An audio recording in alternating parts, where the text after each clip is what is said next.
Do you remember when summer used to be like exciting and you looked forward to it every year and it was just like a whole special moment? I actually still look forward to summer every year. When you're in school and summer's out, you get to do all the fun things. But when you're a parent or when you're older, a summer vacation is not a summer vacation. It's still work, but with warmer weather. Now you got to worry about mowing the grass. You got to worry about AC bills. Who worries about mowing the grass? Well, not you, apparently. Yeah, no. Yeah.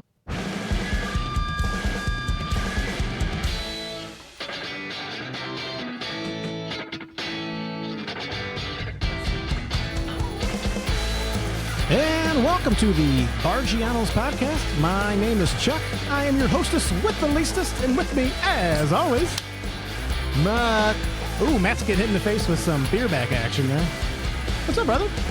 Let me get this for you. Oh, he's pouring the beer for me.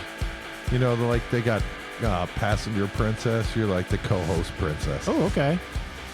Or you're my beer bitch. I'll take either one, but thank you for this. Co-host princess. You're my co-host with the poormost. Oh, that looks good. Tonight, everyone, I'm drinking Matt's favorite IPA. What do we got here?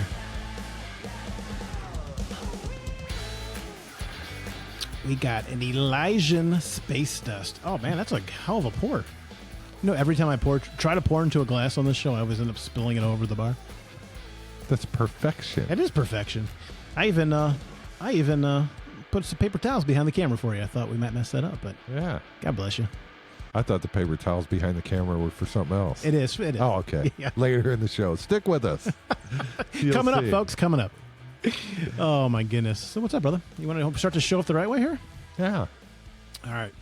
Everybody, if you're just tuning in for the first time, we like to ring that bell. And when we ring that bell, Matt, what time is it? Time for a drink.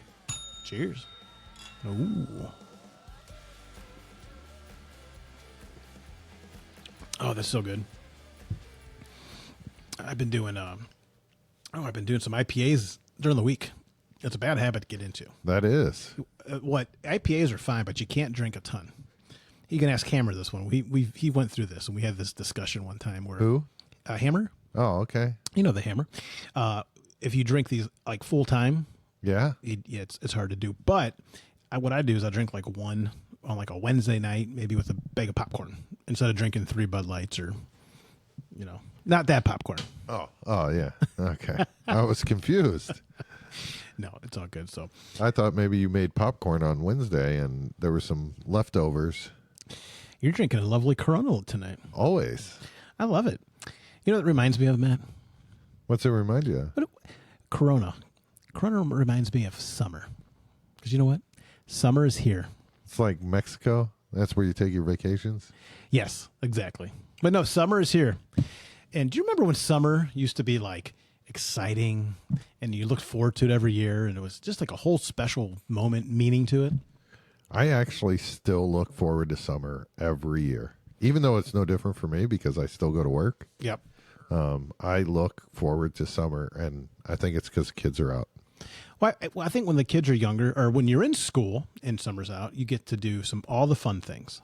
But when you're a parent or when you're older, not even a parent, but you got to, it's basically how would I put that? It's a summer vacation is not a summer vacation. It's still work, but with warmer weather. You still got to worry about, now you got to worry about mowing the grass. You got to worry about AC bills. Who worries about mowing the grass?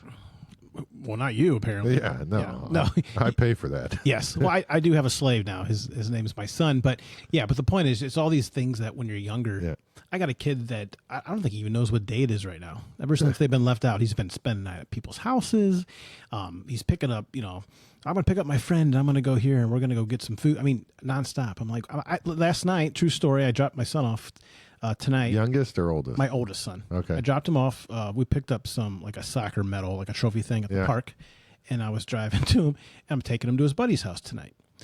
And he goes, I go, yeah, how was your day? He goes, oh, it was pretty good and stuff. And he goes, I go, you having fun this summer? And he goes, yeah. He goes, yeah, I had fun last night. Spent the night at his buddy's house. Let's just go with Johnny. I had fun spending the night at Johnny's house. And I go, you weren't here last night? So I had went to the gym and came back, took a shower, sat down and ate. And my wife watched a couple shows. And then, their doors are always shut. Right. Are you like this too? Yep. The doors are never open. They come out maybe at midnight, like gremlins trying to eat before midnight. You're not going to get that reference, but you know what I'm saying? You see them for a short amount of time, the older they get. Yeah. So he was like, I can't believe you didn't know I was home. He thought it was funny. And I go, please don't tell your friends that my dad doesn't know when I'm home or not. I just met last night around 8:00 when everybody else was normally in their room. Yeah, I can tell when my kids come out of the room late at night because I only leave the laundry room. I say only we leave the laundry room light on. That's like the one light downstairs we leave on, leave the laundry room door. When the kids come down after I go to bed, they leave all the lights on. And it aggravates the hell out of me when I wake up in the morning and I go downstairs and I'm like, gosh darn it, like turn the lights off. Yeah, it's definitely, I'm a hypocrite. I don't know if you were like this, but I did all the same things, and I'll catch myself going, you know what? I don't care if I'm a hypocrite because we're paying the electric bill, we're paying the AC bill, all these different things. But it's funny you say that about the lights because when I was younger, my mom would always try to stay up when I would get home super late, and even when I got older, I would still stay there. She's like, I just worry and I can't go to sleep. It makes me worry. It was cute. But back then it was annoying because I'm like, just go to bed. So we made this compromise that I would start opening up the like little closet door where like the jackets were hung. Yeah. I'd come in and I'd leave that door open, and she'd always sleep on the couch. So she could just roll over, and if she's seen that door is open, she knew I was home. And she's like, Chucky, I know this sounds stupid to you, but it just gives me total peace of mind. And even back then I thought it was cute, but I got it. And now I totally get it. Like you just want to make sure your kids are okay. Yeah, I'm going to be the bad parent here. The first two kids, I was like that. This next one, man, I don't even stay up. They're like, hey, we'll be home at 11. Okay. I'll be like, what time did you get home last night? Let me check the Ring doorbell. I don't even know. And I don't know if that's just me thinking, having that comfort that the older two were okay, like everything will be all right with the younger two, or if it's me like, fucking, I'm just tired. I'm just going to bed. I don't know what it is, but do you find yourself like having to entertain them more in the summer? No, because usually after about 48 hours, they're of school, their summer break, they're like, I'm bored. I got nothing to do. No, mine this during summer has been like, hey, take me here. Hey, do you have time to take me there? So they're not really getting bored. And when they do get bored, they just go to their room, like you said, and shut the door. I just wish now that my kids were older, they're, teenagers, I just wish they would have a little bit of drive to do a little bit of chores. Yeah. Like they know what their chores are. Like, gosh darn it. Like, I get it. They're kids. We got to tell them. But like, you see the trash can is full. Right. You opened it and threw something away. I like when they stack things on top of the trash that's going to fall.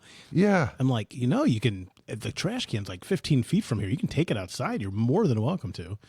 But that's fun. That's funny you say that. Yeah, because our kids, I don't know how you work it, but we alternate chores by week. So like one's got the trash this week and one's got the recycle this week. And then next week it'll shift. And then the dishwasher is top rack and silverware. So they alternate, and then one's got the dog every other week. We figured out a kind of a hack a few weeks ago. You ever like something so simple in front of you, but you never actually do it? Yeah. I had this thought. So we did something similar where I'm like, hey, who wants to get the top of the dishwasher? Who does the bottom? Or now I got the boys cutting the grass. I'm like, oh, we'll do every other time. The problem we run across was I'm not home for everything like dishes and all these trash.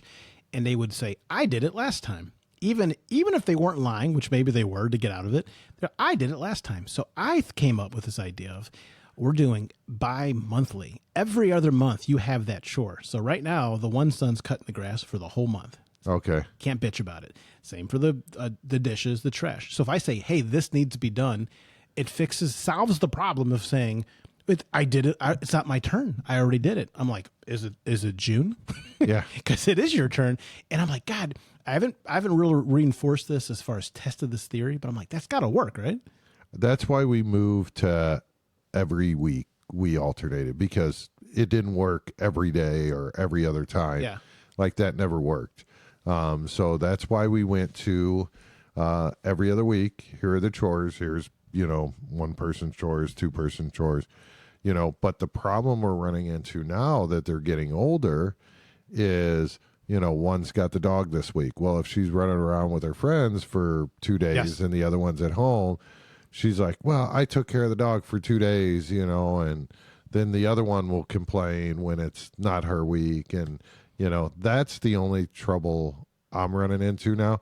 Now, I will tell you, if they don't do their chore, like the dishwasher, like if I can't load the dishwasher back up, we load our dishes into the sink, and whoever did not unload that dishwasher part, whether it's top rack or silverware, they have to clean the whole sink out and put the dishes in the dishwasher. I love it. So, not my fault. You didn't do the dishwasher. Okay, if you like this, you're gonna love this one. So I was sick of every time I'd walk out to the kitchen, there would be dishes on top of the counter, just like everybody else gets annoyed when it says dirty. We have a little sign that says dirty and clean. You flip over. So I got so fed up, and sometimes I'm like a glass of, if you fill me up enough, I'm going to explode. So I came out and I put this red glass that we have on top of the counter. I don't know if you've ever noticed the red glass. So anytime someone leaves a dish out on top of the counter, a child, they owe me $1. Oh, wow. $1. And guess what? Guess how much money is in there? Zero? $6. Oh, wow. Now it sounds like a lot, but you'd think there'd be more, right? And my wife's like, "You're crazy," and I'm like, "Yeah, it's not about the money. It's about that's a significant amount of money for them." Yeah. And when they did it, I'll never forget the first time they did it. The one walks out, and I just start clapping, and I'm like, "Yes, yes."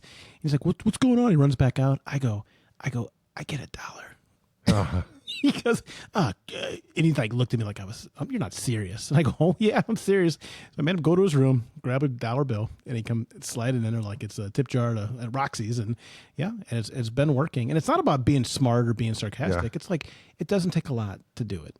So, right. And I'm like, well, at least I remember it next time, because I don't want to be like, "Hey, I owe someone $1." But there's $6 in there. What are you going to do with that money? We're gonna probably redo the basement. Yeah. Yeah. Yeah, it's gonna be fantastic. From that and my horse winnings, we're putting that Yeah. together, and we're gonna, it's gonna be great down here. Some stucco wall. Yeah. Have you really thought about what you're going to do with that? Because I know it's not about the money, but like. No, I haven't really put any thought into it, man. Yeah. Yeah. Yeah. Maybe buy some dishwasher soap. How about that? Right. Yeah. So let me ask you a question, and for the audience, do you find it as a parent, is it harder on you in the summer than it is during the school year? Ooh. And audience, what do you think? No, I'm going to say yes and no. Some weeks are easier than others. And it just depends, like when the kids are in school, like their sports schedule, things like that. What do they got going on? In the summertime, it's like, oh, they're at friends. I find that their chores, we are a very strict household on your chores being done on or before Saturday. Like everything's got to be done. I like that. And we've always been that way. And the girls will argue, well, it's not Saturday. I don't have to do my laundry. Oh, no. Saturday just means everything needs to be done on Saturday. So there's been some fallouts from there. So now I find chores are being done, more regularly and not just Saturday, because they know if your shit's not done Saturday, you're not going anywhere. There's been too many times, probably more than 2 handfuls, throughout the past 5 years, we're like, oh, okay, you can stay the night at a friend's house on Friday. They stay the night at a friend's house and come home. And then it's a fight to get them to do their chore because they already did what they wanted to do. So we finally said, like, hey, you want to spend the night at a friend's house Friday? All your Saturday chores need to be done before you go to their friend's house. So now I'm just finding that, they will do a load of laundry throughout the week instead of waiting till Saturday to do all their laundry. So I think it's a little give and take depending on the week. And I'll give a little bit of a buffer for like the first week of summer vacation. Let them settle in, that kind of thing. But I like your style, and we do the same. I think it teaches responsibility, and it's not about the task at hand. It's just about you have to be responsible for something. And I always sound like the cliche dad to my sons, and I'm like, hey guys, yeah, I get it. You don't have a job, these things, but I go, you still got to contribute. I go, you see that Wi-Fi router, you see that roof, you see that food right there. I go, that's all costs money. So we all do our part. And it's even just the little things like that. But I remember being taught some stuff like that still sticks with me. And I think people miss that mark sometimes where they just do everything for their kids, even though it's coming from a great place. They're like, oh, I want to do this. But at the end of the day, you're not teaching them the responsibility. And I remember a real famous quote saying that you never give your kids the things that you never had as a kid or you couldn't afford. The better thing to do is to teach them the things that you wish you would have known. And I try to stick by that. Yeah, I'm bad at spoiling my kids, maybe because they're girls. And when I say spoil, it's mostly clothes. I don't know. I had everything I needed as a kid. My parents were just starting a business, which their business is still running strong to this day. So, they made some sacrifices, I'm sure that were big to start up the business, and their budget was their budget. And I don't have a budget for the kids.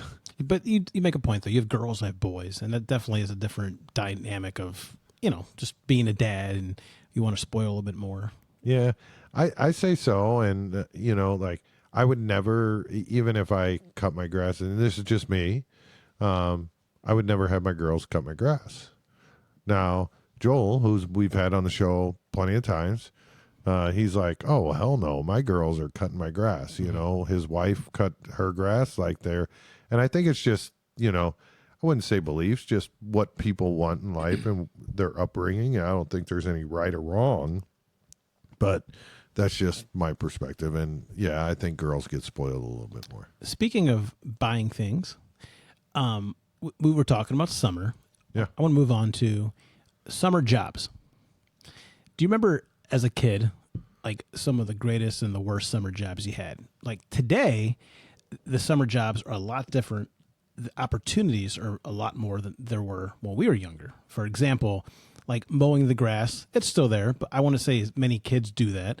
It's like lifeguarding, these kind of things. But like nowadays you can do like door dashing, TikTok, social media, online stuff. But do you remember like what was like one of your worst summer jobs that you've ever had? I would say the worst summer job I ever had, and this wasn't as like a teenager. This was a young adult, like that's fine. 18 years old. Good, still laying sod. Oh yeah, that's manual labor. That was another one that. Yeah, I mean, it was just laying sod was just god awful. I think I lasted about 3 weeks, and I said, "Fuck this." I mean, just hot, brutal, carrying just sod rolls and rolling them down and tearing the grass to get it. Fuck that. So no landscaping. No. But I will say, to that, one of the funnest jobs I had was when I was 12 years old. I had 13 lawns in the neighborhood that I cut and trimmed. Like, it was me and a neighbor partnered up back then. And we had, I think it was 13 or 12. I don't know, but it was great. We charged like $10 a yard. And then if we trimmed it, we charged, $12. And then if you wanted it bagged, it was like $15. Think of the difference in the prices of grass cutting too. I know. It's insane. Like it's like $50, $40. We were like, give me $7.50. We're called even. My dad was a genius. So we would do these yards like twice a week, split them up. But I thought he was genius. He made these like metal hangers for the gas can. So they hung over the handle. So when I was pushing it, we could push in and it would hold the gas can as we're, going from lawn to lawn, Gotcha. Walking around. So, because we couldn't get through 6 yards on just one tank of lawnmower gas. So we had to take our trimmer, a broom. We didn't use a blower back then. Right. And who could afford a blower? Right. Yeah. So I don't know. I had a great time doing that. At blowing? Yes. And matter of fact, I have a car in my dad's shop garage, 1964 Plymouth Valiant. Ooh. And I cut this guy's grass. His name was Mr. Kelly. Okay, about 8 doors down from my parents. And I came home one day and I said, Dad, Mr. Kelly's getting rid of the car in his garage. He's like, what's he doing with it? And I said, I don't know. He said he's towing it away. He's like, why don't you tell him you'll cut his grass for the rest of the year if he'll let you have the car? Ooh, okay. So I went up there and I said, hey, and there wasn't much time left in the summer. And I was like, hey, if you let me have the car, I'll cut your grass for the rest of the year. Like, yeah. And gave my dad the title and signed it over to my dad. And my dad had it towed to his shop. We drove it one time. It was myself and Joel. And it broke down on a main road. And you're familiar with Hazelwood East, right? Yeah. Oh, yeah. Okay. So the Hazelwood East football coach was my next door neighbor. Okay. And this car, 1964 Plymouth Valiant. Chuck will post it right here. Just a big bucket of steel. Okay. Breaks down. The neighbor is walking. He makes me and Joel push the car as this big old, like 300-pound football coach sits in the pound of steel and makes us push it all the way back to my house. How far of a it was mile? Probably like, I don't know, a little over a quarter mile. Wow. You know? Okay. So, yeah, that car is still sitting broke down in my dad's garage at his shop. So one day I'll fix it. And procrastination is brought to you by Barggianos. No, that's funny. What was your worst job? Probably one of my first and worst jobs. I worked at a place called Mako. It was, remember the car place that would paint your cars? Yeah. Mako. First job ever. I think it was like, I don't know if I was even 15, and I was detailing cars. I didn't even know what the word detailing meant. I'm like, okay, give me a paycheck. And it was a family friend, very nice. And I remember the first day on the job, they painted a car, and this place was like a very inexpensive place to get your stuff done. Let's put it that way. Very nice. They did good jobs, but you get my drift. They go, okay, Chuck, here, clean the inside, outside, and they hand me newspaper. I'm like, what's this newspaper for? They go, it's cheaper than rags. I'm like, you want me to clean the windows with newspaper? Audience, have you ever heard of this where you're going to clean like glass with newspaper? I had never heard of that. And apparently it was the thing. And if you're wondering, spoiler alert, it didn't work for me. It was a big pain in my butt. So I go, okay, so I'm Chucky's out there. I'm cleaning the windows with, I'm spraying, I'm cleaning. And they go, here you go. And they hand me like a little plastic bag. And I go, what the hell is this? And she goes, oh, those are all like the decals and the signs. You need to put it back on the car. So I'm like, excuse me?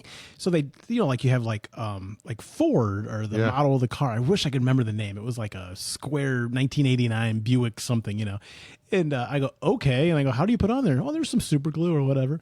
So I'm sitting there. I'm 15. I don't know much about cars. So I have to sit there and glue all these back on. There's probably like 5 of them. And I'm like, not shaking nervous, but I was like kind of like freaked out. I'm like, what if I like F this guy's car up? Like this guy paid, and back then it seemed more important. Yeah. So I'm taking it, I'm putting the place, and the guy came back and said I put on the wrong side of the car, and it was all fucked up. But anyway, yeah, that was one of my worst ones. But I always worked at nursing homes. My parents never let me have fun jobs. They not let me have, but they weren't like the optimistic, if you will. So they're like, oh, do the jobs that we know. And my mom worked at the nursing home. My 2 sisters worked at the same nursing home. And I'm sitting there, I'm 15 and a half, and I was working in a kitchen. Eventually moved over to doing housekeeping. So I'm cleaning up old people's slop, essentially. Yeah. And I'll never forget one day I pick up a trash bag. I take it all outside, throw it in the dumpster, thing shatters and just, or not shatters, but just splits open, and all the trash falls on me like I'm on Double Dare. And I took my shirt off. I'll never forget this. I walked inside. I was about to quit, and I was like, oh, my God. But I never had fun jobs. Did you take a shower there? No, I had to like drive home. Luckily, I did work like 30 seconds from it. Remember where Bellefonte Road was? Yeah. It was right on Bellefonte Road. But yeah, it was, I never had fun jobs. Like I worked at a movie theater for like a month because we were moving. It wasn't, it was more, I just needed beer money, but nothing like, oh, work at a fast food place or a rec center, make some friends with young people. It wasn't nothing like that. It was always, these BS jobs that I just, hey, let's work around 89-year-old people for the rest of your life and crabby women. But yeah. I was the bowling alley rat. See, I'm so jealous, you guys, that all worked at the bowling alleys. And that was back in the day when, I don't know, it's just like old school bowling alley. You walk in, just big old smoke clouds going around. And we had like Home Depot or Lowe's buckets, the 5-gallon buckets. Yeah.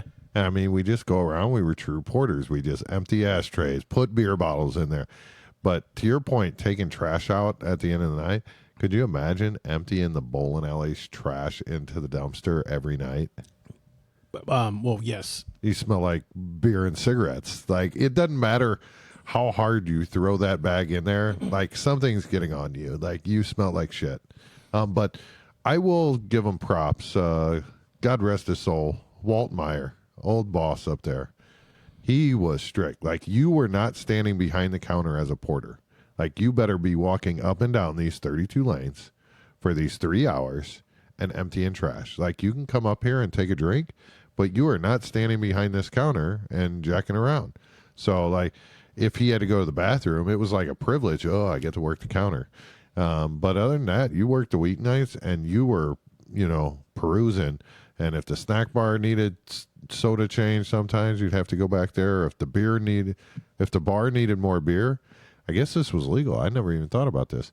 Like, we would go get beer out of the freezer at like 15 and just hand it to the bartender. Probably not legal, but didn't care back then. But yeah, so bowling alley was just a fantastic job. And that's where I got all my practice and learned to be a 180 bowler. Yes, and I don't give compliments many, but Matt is a hell of a bowler. So no, 180. 180. Yeah, 180. The other thing, speaking of summer, I like the idea of summer when I was younger. Do you remember like the biggest song of the summer? Like, did you have any memories of like one song really represented the whole summer? It don't have to be every summer, but do you have a song when you were younger, like nostalgic, that made you feel like, wow, I remember that the whole summer like that? No. You nothing like that. I know we differ in the music, let's say media world, if you will, but yeah, no, got multiple songs of that. I was thinking of topics today, and I was like, man, I have so many. So like Smashing Pumpkins, 1979. Remember that song? Probably if I heard it. Did you watch any like MTV music videos when you're, let's say, high school, 7th grade? I mean, I watched them, but not faithfully. Like, I'd turn it on and watch for 20 minutes and like, okay, that's good. I think it's where me and you differ, because I'd go, I'd work at the nursing home, and my mom would take me to Farmore to rent movies, and I would rent 3 to 5 movies, and I would watch them for 2 days, and I just watch movies. That's what. Well, I had friends. That's fun. I had friends too, but I worked like 30 hours a week during the summer when I was like 15. So. What are your kids' audience? What are the kids out there working today? Because I tell my wife, one of my kids, she's got to get a fucking job, but. Out of curiosity, because I was out there, I think, at 14 and a half, other than cutting grass when I was younger for cash. What were you doing for cash when you were 14? IRS, don't come after me. Audience, tell us what age you expect your child to start working. I know times are different. Schedules are a little bit more hectic than they were back when we were kids. But what's the right age? 14, I guess you need a work permit. 15, 16, 17, as long as they're doing good in school. Like, what is your answer? Not the right answer. There's no right answer, but what is your answer when you expect your kid to find a job? Yeah, we'd love to hear it. And if they want to hear all the episodes. I'm going to let you do this tonight, Matt. No. I want to hear Matt. This is a YouTube plug we like to do every episode. Matt and I do our thing and do each other. We know what he likes to do part of the episode. I want to hear Matt try the YouTube. If you want to buy some Barggianos swag, you go to shop.barggianos.com. You can pick out all the new swag. We got new stuff almost every month. Shot glasses, koozies, shirts, quarter zips, Letterman jacket for all you high school grads that want a Barggiano Letterman jacket. But shop.barggianos.com. Please go support us. It's actually really good quality. Chuck's trucker hat, fantastic. Support us. And then if they want to watch the episodes, where do they go, Chuck? Well, thanks, Matt. Thanks for letting us know where to get the shop that Barggianos gear from. But I'm just kind of curious, if they're liking what they're seeing, they're liking what they're hearing, where could they go watch every episode? On YouTube. Well, where at on YouTube? Barggianos. Do you have the specific link for the audience? Because we're boys, and I want to. No, I'll give them the wrong link. I messed that at and / and backslash and dot and all up. Well, since my slow friend can't answer that question for you, if you'd like to check out every episode of the Barggianos podcast, you can do that by going to YouTube at youtube.com/@Barggianos. Give me a drink. I just drank. Take another drink. You're a big boy. And I'm going to make this plug here too. Guys, we're trying to grow our Facebook platform. Yeah. So if you can go over to Barggianos on Facebook, just real simple, just like this, and just give us a quick like on Facebook. For all you YouTube viewers, we like to go live on YouTube.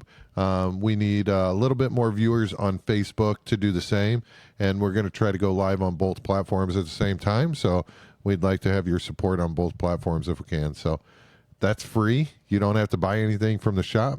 Just hit that follow button. Thank you. Back to the show. Speaking of buying things, have you heard of this new TikTok trend called the Kool-Aid Pineapple in a jar? No.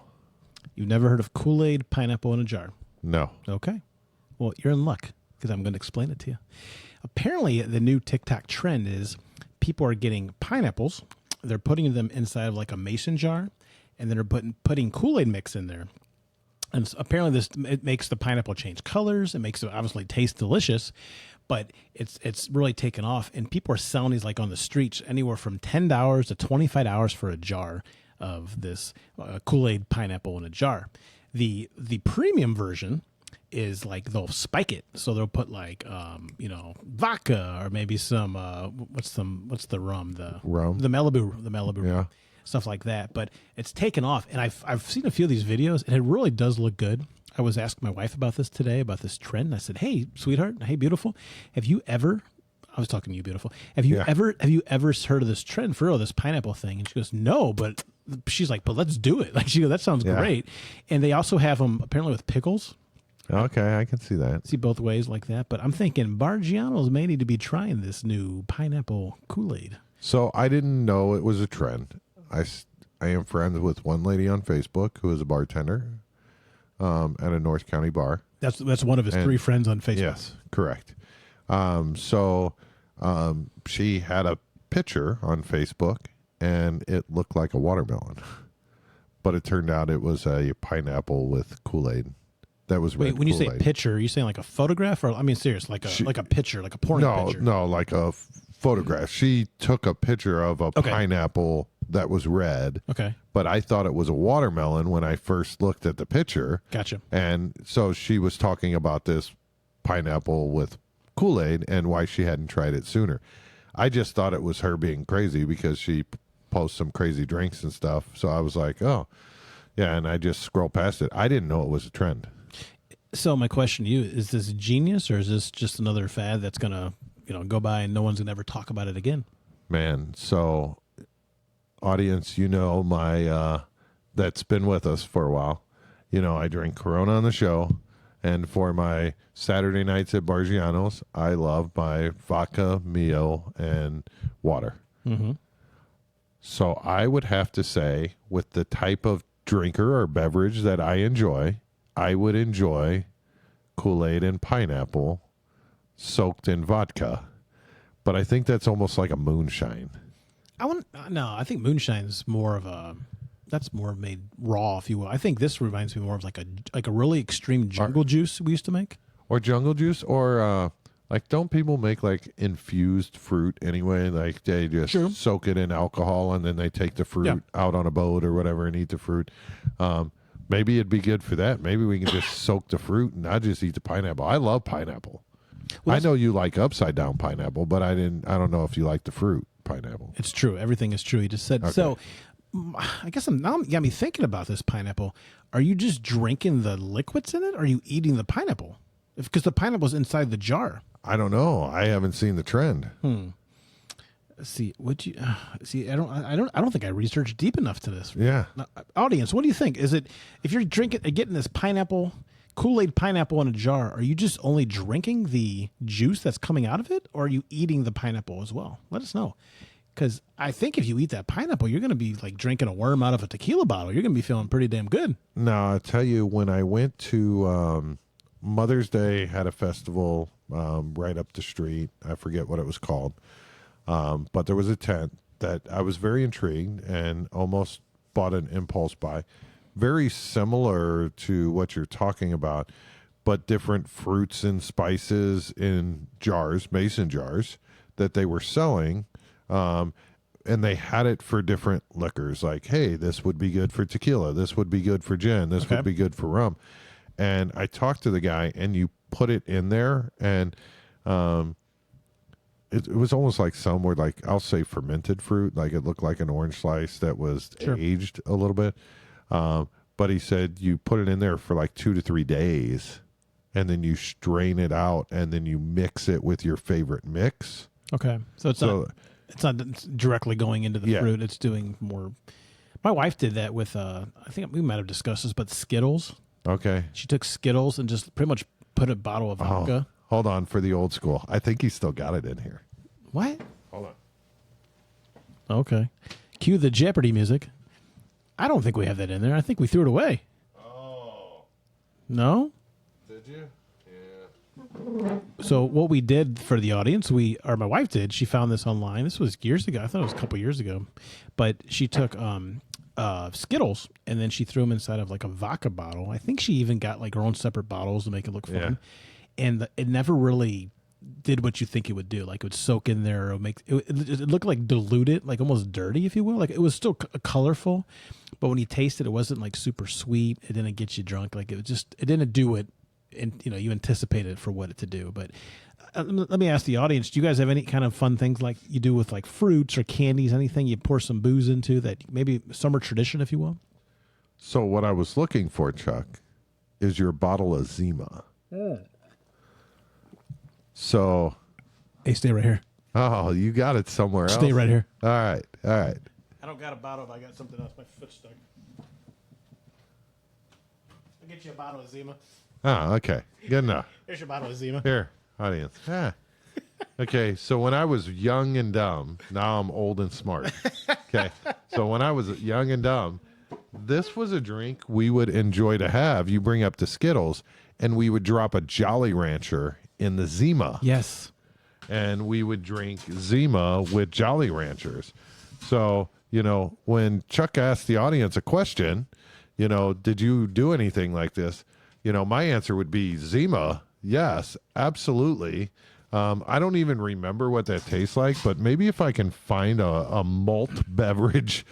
I believe there is a Zima underneath that. Okay. I looked quickly. So like you said, Zima was around when we were like, I guess high school. I don't know. It was like almost like a wine cooler, if you will. Almost like a seltzer before seltzers existed. Yeah. In a very weird way. Like a fizzly, very carbonated drink. Anyway, I'd say about 6 years ago, we were driving back from my in-laws. I'm like, hey, babe, can we stop by the gas station, please? I need to pick up some beers. I walk in, I think it was QT. I walk in, and out of the blue, like a nostalgic angel, there was Zima just staring at me in the face. And I almost ran to the car to tell her, I'm like, do you know what's inside right now? And I grabbed like 2 6-packs. I know, I'm like, I'm not going to drink this because it's awful, but I have to get it. And I used to have it just sit in the bar for like nostalgia. Yeah. People it was like a conversational piece, if you will, almost like the payphone on the wall. Like I never see this anymore. And then one day she's like, "You got to throw this away. it's been sitting here too long." And I think I threw it away, but I think I kept one bottle. So don't tell my wife. But I believe there's a bottle of Zima underneath the Barggianos bar. If anybody knows where we can get Zima locally, St. Louis, St. Charles County, in Missouri, let me know. I will be more than happy to drive there and pick up a 6-pack. And I might have a headache in the morning, but it'll be great old school, old time stuff. So I'm reading the bottle here. It says Zima clear malt beverage with natural flavors. Yeah, it sounds absolutely terrible, but we drank it as kids. I can literally taste that talking about that right now. Yeah. What's better, Boone's Farm or Zima? Oh, different categories. That's a great audience question. Audience who, let's say our age, did you rather prefer Boone's Farm or a Zima? Let's say wine cooler. So wine cooler is Zima or a Boone's Farm. Because, man, Boone's Farm was the bomb back then. Yeah. We used to pass that thing around like we were, pouring some out for the homies because that stuff was delicious. And if I drink a half a bottle of that, I'm feeling like dog shit tomorrow. So. Oh, my goodness. Well, I guess, again, we'll kind of wrap this up here. But my big question was like, the whole point of this episode, Matt, do you think summer was more fun when we were kids, or do you think it was is as fun today for kids, just in a different way? Yeah, I think it's just as fun. And me as an adult, it's a different fun, but I have just as much fun today as an adult as I did as a kid, and maybe even more so now because I know my time is limited with my kids. Eventually they're going to move out and stuff like that. So now I enjoy it more and more because the time is, before the time just kept growing. Now it's like really short, and I don't have much of this left. Yeah. Okay. Well, I like that. What about you, audience? Do you think summers were more fun when you were a kid, or is it just as fun as an adult? Let us know in the comments. Well, Matt, I want to say thank you for talking and discussing summer tonight because I had a really fun time down nostalgic road with you. Yeah. That was a good time. We even brought out the Zima sign. I know. That's the first time at Barggianos. But yeah, I want to say thank you. I also want to give a shout out. I had a buddy pass away a couple of days ago in a motorcycle accident. It was one of my buddies, his little brother passed away. We all went to grade school, high school together, named Charlie White. I just want to give him a shout out and say, rest in peace, brother. We'll miss you. So sorry to bring the show down, but I want to give a shout out to my friend. Understand. Anyway, so thank you everybody for tuning in. If you're liking what you're seeing, you're liking what you're hearing, please like and subscribe. It's free. That's all it's going to do is help us get a little bit bigger. And I think it's going good, Matt. So yep. Till next time. Barggianos out.